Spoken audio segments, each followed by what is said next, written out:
So I want to talk about the different type of lifts and why I choose an anchor lift for an explant operation. So these are the different type of lifts. This first one over here, this is called a crescent lift. All they're doing is taking some skin off above the areola.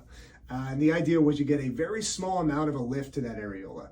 I don't really like that because I don't think it really moves the nipple very much, and it's just really creating a scar without really any benefit to the patient.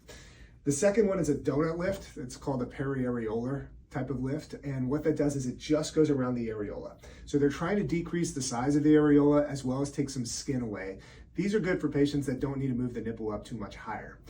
I don't really like these lifts either. I do a lot of explant operations on people that have had that lift, and even though the areola was really wide initially, a lot of them will tell me it's wider after they did this operation.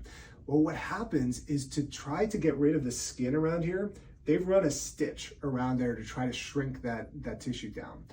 That stitch a lot of time fails, it starts to loosen, and this areola is now getting wider than it was initially. So I don't particularly like that lift either. This is a Lollipop lift. It's commonly used. This is also called a vertical lift. So it goes around the nipple up and down. So you're taking some skin away in the vertical direction as well.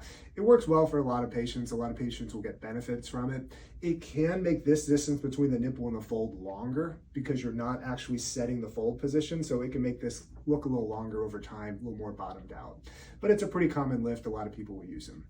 For me, if I'm doing an explant operation, I prefer this. This is called an anchor lift or an inverted T lift. What that does is goes around the nipple, up and down. It also goes at the bottom part of the breast along the fold.